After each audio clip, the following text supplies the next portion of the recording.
building was constructed in 1911 as a recreation hall for the factory workers at the Comstock-Cheney piano factory. This village actually was built up because of the piano factory. People came from Italy, from Poland, from Ireland. There were little pockets of ethnic groups around here, and it was a really thriving village at the time. Every home had to have a piano. I mean, it was central to the entertainment for every family. And the Comstock-Cheney piano factory was central to the life of the people of this town. In fact, the factory built housing for people, and it's laid out very much like a factory town. So it was a natural place to build this recreation hall in 1911. It was a sort of ad hoc town hall. They used it for dances, for vaudeville shows that traveled and passed through, for basketball games. Ivoryton was thriving, it was bustling, there was so much going on here. So who'd have thought that life would ever change? But of course it did. The introduction of automobiles meant that people didn't have to stay in the parlor to entertain. The advent of the inexpensive radio gave lots of options for music. And then, of course, eventually, as silent movies and then talkies came in, people were just not spending their evenings home around the piano.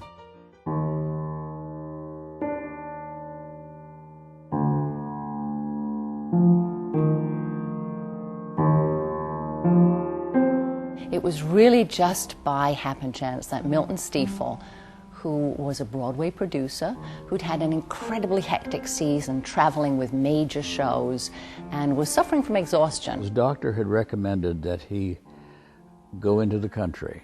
Do you know anyone who lives in the country? It'd be good for you just to get away from the city and so forth. Well, yeah, they're the Gish sisters. They live in a place called Essex. And while they were driving around, they happened upon this building. And he just had an idea that would be a great place to open a summer theater. Actually, it was a crazy idea because Ivoryton was in the middle of nowhere. They opened with a show called Broken Dishes.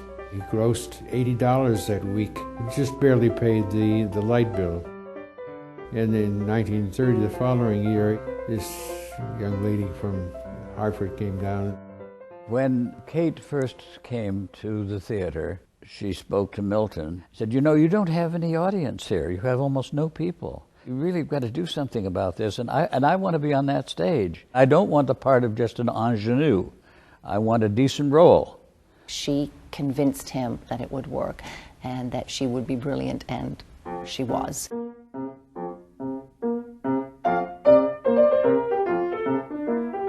During the 30s and 40s, there was no air conditioning in New York, well, anywhere. So coming out to the theaters of the summer stock circuit was where New York actors headed to hone their skills, to try out new works, and so audiences followed them. In most of those years we were on the star system where they put a package together in New York or Hollywood, and then it toured for a week apiece, 1 week only. I got to work during those 25 years with probably around 250 stars. We're talking Mae West, Helen Hayes, B. Lilly, Paul Robeson, Lon McAllister.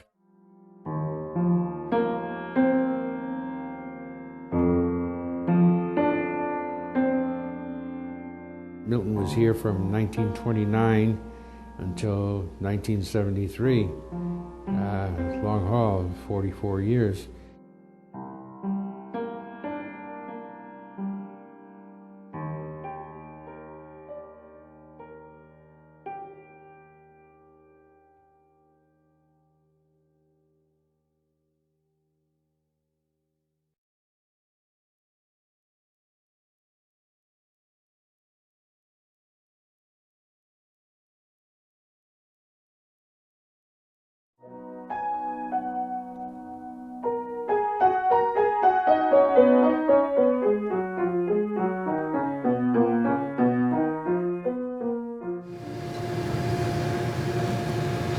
Hello there. Hi. Want to dance?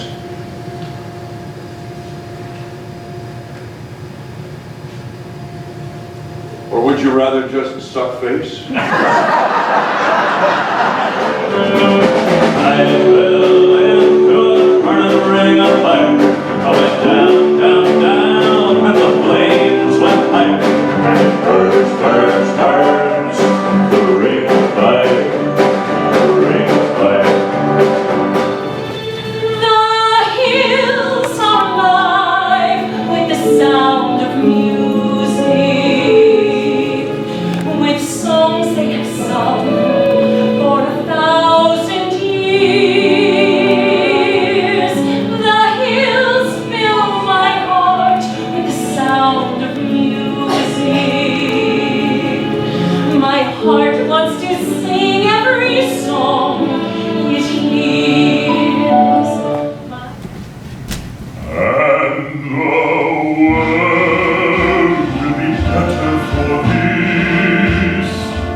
The Ivoryton Playhouse still viable after 100 years is it is a part of this community, and that going forward, whatever we do, we have to remember that the intimacy of the stage, which brings the theater right into people's faces. You know, you're not looking as a voyeur at a big screen. You're actually part of the action here. You leave this theater and you may still meet these people, and people then become invested in this place. They feel a kind of stewardship to keep this building and this whole cultural life of the theater going on into the next century. Happy birthday!